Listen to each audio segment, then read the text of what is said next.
नमस्कार साथियों, स्वागत है आपका आपके YouTube channel target with Prince. मैं हूं आपका दोस्त प्रिंस सिंह। ठीक है, तो आज हम लोग नेट जेआरएफ के लिए हिंदी से इकाई 1 के अंतर्गत हिंदी भाषा और उसके विकास के अंतर्गत जो है हिंदी की ध्वनि संरचना, ठीक है, या हिंदी की स्वर्णिम व्यवस्था ठीक है, के अंतर्गत पिछले वीडियो में हम स्वर देख चुके हैं। इस वीडियो में व्यंजन वर्ण देखेंगे। ठीक है, तो चलिए शुरू करते हैं। व्यंजन वर्ण वे वर्ण होते हैं जिनके उच्चारण में स्वर वर्ण की सहायता लेनी पड़ती है। ठीक है, हिंदी में 45 व्यंजन हैं। कितने? 45। कितने व्यंजन हैं हिंदी में? 45। व्यंजन क्या होते हैं? व्यंजन वर्ण वे वर्ण जिनके उच्चारण में स्वर वर्ण की सहायता लेनी पड़ती है। ठीक है, वो व्यंजन वर्ण कहलाते हैं। ठीक है, अब व्यंजन वर्ण कितने होते हैं? 45 टोटल। ठीक, तो सबसे पहले स्पर्श व्यंजन देख लेते हैं। कौन सा? स्पर्श व्यंजन। ये कितने होते हैं? 25। ठीक,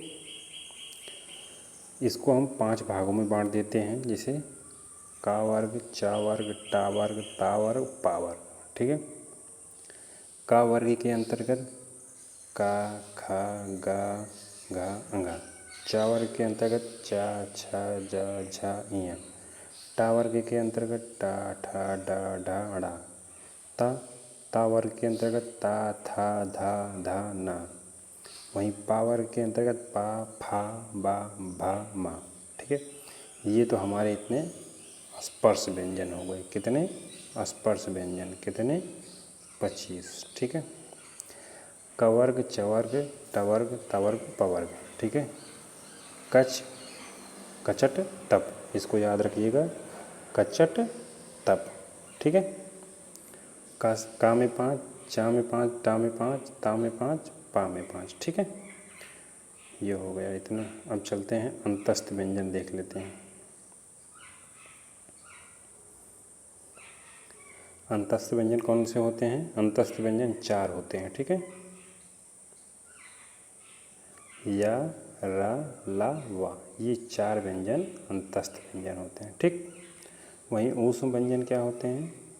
ऊष्म व्यंजन भी 4 होते हैं। कौन कौन से? तीनों सा और हा। ठीक है, तालव्य वाला, खटकोण वाला, मूर्धन्य वाला सा, तीनों सा और हा मिला के ऊष्म व्यंजन होते हैं। ठीक है, वहीं अर्धस्वर किसे कहते हैं? अर्धस्वर या और वा को अर्धस्वर कहते हैं। ठीक है, इसको याद रखिएगा, या और वा को अर्धस्वर भी कहा जाता है। पार्श्विक वर्ण कौन से हैं? पार्श्विक वर्ण ला होते हैं। ठीक है, लुंठित या प्रकंठित रा होते हैं। ये 2 याद रखिएगा, ला और रा।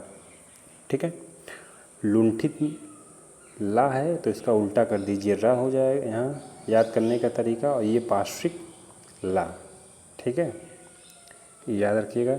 वहीं अनुनासिक, जब हम अनुनासिक की बात करते हैं तो प्रत्येक वर्ग का अंतिम अक्षर, ठीक है, प्रत्येक वर्ग का अंतिम अक्षर कितने वर्ग? 5। कचट, तप। ठीक है, अब इन कचट तप के अंतिम अक्षर वर्ग का, ठीक है, तो अंतिम कौन? ढा, आ, डा, ना, मा। ये अनुनासिक हैं। ठीक है, अब 5 वर्ग देख लीजिए कौन कौन। ये 5 वर्ग आपको ऊपर बता चुके हैं। ये है 5 वर्ग का अंतिम अक्षर। अंतिम अक्षर कौन सा है? ये 5वां। ठीक है, यही आपका अनुनासिक वर्ण है। ठीक,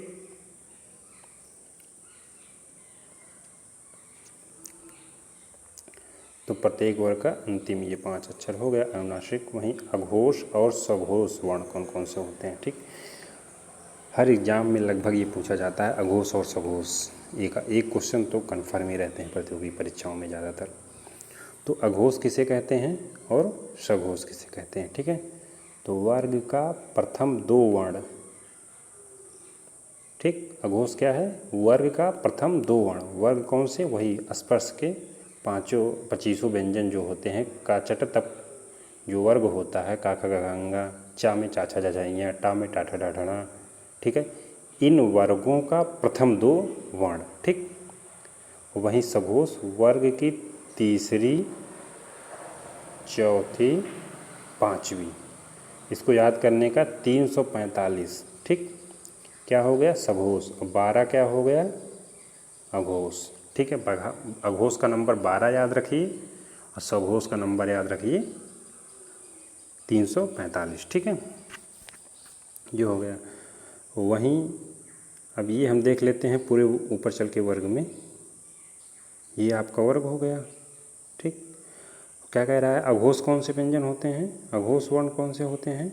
अघोष में 12 आप याद किए हैं। ठीक, तो 12 कौन से? ये पहला हो गया, ये दूसरा हो गया, ये तीसरा हो गया, घ चौथा हो गया, ढ पाँचवा हो गया। ठीक, तो 12 मतलब ये आपके दोनों ये इतने अघोष हो गए और ये लास्ट के तीनों हर वर्ग में सघोष हो गए। ठीक है, ये आपका अघोष और सघोष हो गया। चलते हैं आगे।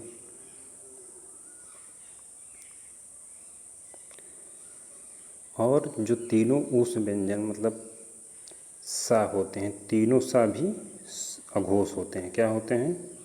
अघोष। ये आप अलग से याद रखिएगा कि तीनों सा जो होते हैं अघोष होते हैं। वहीं चारों अंतस्थ या रा ला वा, ठीक है, और संयुक्त अक्षर जो छत्रंग ज्ञ, ये सभी जो है सघोष होते हैं। ठीक है, 25 वर्ण में तो याद रखना है, पहला दूसरा अघोष, तीसरा चौथा पांचवा हर वर्ग का सघोष। ठीक है, और तीनों सा अघोष होते हैं। अंतस्थ व्यंजन या रा ला वा सघोष होते हैं। ठीक, और सभी स्वर जो होते हैं वो भी सघोष होते हैं। ठीक, तो सघोष कौन कौन से होते हैं? अंतस्थ व्यंजन या रा ला वा, ठीक, ह और संयुक्त व्यंजन छत्रंग ज्ञ। ठीक है, ये सघोष हो गए। चलते हैं अब आगे अल्प प्राण और महाप्राण। ठीक, तो अल्प प्राण और महाप्राण। अल्प प्राण किसे कहते हैं? वर्ग का पहला, तीसरा, पांचवा अक्षर अल्प प्राण होता है। और अंतस्थ व्यंजन, अंतस्थ व्यंजन कौन से होते हैं? या रा ला वा। ठीक है, यानी अल्प प्राण पहला, तीसरा, पांचवा 135 संख्या याद रखिए। और अंतस्थ व्यंजन अल्प प्राण होते हैं। वहीं महाप्राण 24 हर वर्ग का दूसरा और चौथा अक्षर। ठीक है, और ऊष्म व्यंजन, ठीक, स स ह, ये जो है महाप्राण ध्वनि है। ठीक है, अब ये अल्प प्राण 135 याद रखिए, महाप्राण के लिए 24 याद रखिए। ठीक है, ऊपर अगर वर्ग में आपको हम दिखा दें आसानी होगा। ये देखिए, जैसे का च ट त प वर्ग। ठीक, अब इसमें महाप्राण क्या है? महाप्राण 24 है। तो पहला ये होता है, दूसरा ये होता है, तीसरा ये होता है, चौथा ये होता है, पांचवा ये होता है। ठीक है, 24 तो दो। अब ये सारे जो है दो में सारे जितने नीचे ये महाप्राण है, और ये 4 का जो है ये भी महाप्राण है। ठीक, और अल्प प्राण क्या हो गया? 1 3 5 मतलब 5 के नीचे जितने हैं अल्प प्राण है, 3 के नीचे जितने अक्षर हैं सब अल्प प्राण है 1 के। ठीक है, और जो अंतस्थ व्यंजन है ऊष्म व्यंजन है। ठीक है, इनका भी अल्प प्राण और महाप्राण में आता है। सारे अंतस्थ व्यंजन जो है अल्प प्राण होते हैं, ऊष्म व्यंजन महाप्राण। ठीक, ये इतना हो गया। अब चलते हैं आगे। उच्चारण स्थान के आधार पर ध्वनियों का वर्गीकरण। ठीक, किसका? उच्चारण स्थान के आधार पर। ठीक, जब उच्चारण स्थान की बात करते हैं तो उच्चारण स्थान देख लीजिए, और वर्ण, वर्ण में कौन कौन से आते हैं। ठीक है, ये व्यंजन हो गए, ये स्वर्ण है। तो उच्चारण स्थान कितने सबसे मेन है? 5। कौन कौन? कंठ, तालव्य, मूर्धन्य, दंत, ओष्ठ। ठीक, ये पहले 5 हो गए। ठीक, अब इन पांचों का आप एक क्रम से लिख लीजिए, ऐसे लाइन से, ये ऐसे लाइन से। ठीक, कंठ, तालव्य, मूर्धन्य, दंत, ओष्ठ। ठीक, तो इसको कैसे याद करेंगे? कत, मुध, ओ। ठीक है, हर वर्ग शब्द का पहला अक्षर ले लीजिए आप। ठीक, कंठ में कौन कौन से आते हैं? का, खा, गा, घा, अंगा। ठीक, ये 5 अक्षर आते हैं जो ऊपर के स्पर्श व्यंजन में का वर्ग में थे, वो सारे यहाँ आते हैं। ठीक है, च वर्ग के जो थे वो तालव्य में आएंगे। ठीक, तो अब इसमें आप देखेंगे 2 का लिखा हुआ है, इसमें 2 खा लिखा हुआ है, इसमें 2 ग लिखा हुआ है, ठीक है। तो ये जो का है दूसरा का, दूसरा खा, तीसरा का गा, ठीक है। इसके नीचे देखिए एक नुक्ता लगा हुआ है ऐसे बूंदी के रूप में। तो ये जो है फारसी से शब्द आए हैं, ठीक है। ये भी कंठ तालव्य में आते हैं, ठीक। वहीं तालव्य का देख लेते हैं। तालव्य में चा छा झा झा इयाँ, ठीक, ये आते हैं। और ये जा देखिए 2 है, 2 बार। तो ये एक नुक्ता वाला जो है फारसी से भी आया हुआ सब व्यंजन यहाँ पे है, ठीक। वहीं मूर्धन्य में टा ठा डा ढाड़ा, ठीक। दंत में ता था धा धा ना, ओष्ठ पा फा बा भा मा। आप ये याद रखिए, कंठ, तालव्य, मूर्धन्य, दंत, ओष्ठ, इन पांचों में जो 5 वर्ग होते हैं, कवर्ग, चवर्ग, टवर्ग, तवर्ग, पवर्ग का, एक लाइन से सब में एक एक वर्ग का रख दीजिए, ठीक है। आपका ये इतना बन गया, ठीक। अब नीचे देख लीजिए कुछ और उच्चारण स्थान है। कौन से? अनुनासिक। अनुनासिक में हर वर्ग का, ऊपर जो वर्ग आपको दिखाया गया है 5 वर्ग का, अंतिम अक्षर होता है। जैसे पा फा बा भा, सॉरी ये तो ओष्ठ का है, ढ ड़ा आ ड़ा ना मा, ठीक। ये 5 अक्षर अनुनासिक होते हैं, ठीक। फिर वहीं कंठ और तालु उच्चारण स्थान मिल के जो बनते हैं, कंठ तालव्य कहते हैं। कंठ और तालु मिल के, इसमें सिर्फ 2 आते हैं। कौन कौन से? ए ये स्वर, ठीक आते हैं। वहीं कंठ ओष्ठ, कंठ और ओष्ठ के द्वारा जो उच्चारण स्थान होता है, ये आगत स्वर जिसको कहते हैं आ और ओ औ, ठीक, ये 3 आते हैं। वहीं दंतोष्ठ, दांत, दंत और ओष्ठ, इसमें सिर्फ एक ही आता है वा, ठीक है, दंतोष्ठ में। वहीं वत्स, ये दंत मूल से उच्चारित होता है, ये ना सा रा ला, ये शब्द आते हैं, ठीक है। ये हो गया इतना। अब इसमें देख लेते हैं कि इसमें जो स्वर आते हैं और अंतस्थ और जो ऊष्म व्यंजन है वो किस उच्चारण स्थान में आते हैं, ठीक है। तो देखते हैं स्वर जो है। सबसे पहले कंठ, फिर तालव्य, फिर मूर्धन्य, दंत, ओष्ठ, ठीक। कंठ में आ रख दीजिए और विसर्ग रख दीजिए, ठीक है। हा रख दीजिए, इसको दिमाग में चित्र बना लीजिए। सबसे ऊपर कंठ है तो उसमें आ रख दीजिए और विसर्ग हा रख दीजिए।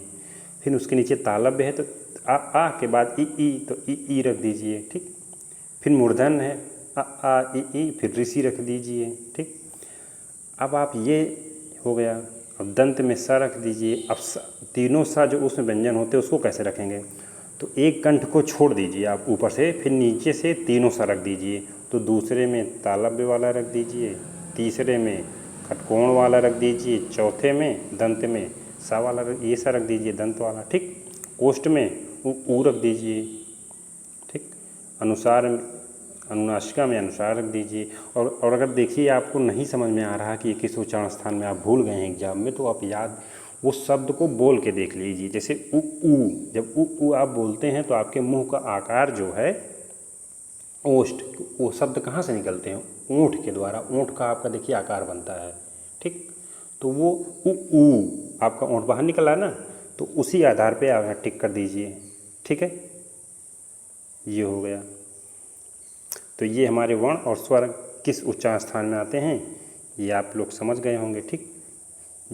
क्रम याद रखिएगा। सबसे ऊपर कंठ, फिर तालव्य, फिर मूर्धन्य, फिर दंत, फिर ओष्ठ, ठीक है। फिर अनुनासिका तो हर वर्ग का 5वां अक्षर होता ही है। फिर कंठ और तालव्य मिलके 2 बनते हैं, कंठ और ओष्ठ, ठीक। कंठ और तालव्य में ए आते हैं जो ये है। वहीं कंठोष्ठ में आ जो आगत स्वर होता है वो औ आता है, ठीक है। ये इतना हो गया। और वहीं दंतोष्ठ में सिर्फ वा आता है, दवस्त में ना सारा ला भी आता है, ठीक है। आप ये इतना याद रखिए, ठीक। और हा महाप्राण जो होता है ये जो है कंठ में आता है, ये भी आपको याद रखना पड़ेगा। हा सबसे ऊपर कंठ में आता है, ठीक। और ये रा ला सा मूर्धन्य में, ठीक है। तो ये हमारा उच्चारण स्थान और उसमें आने वाले वर्ण हो गए।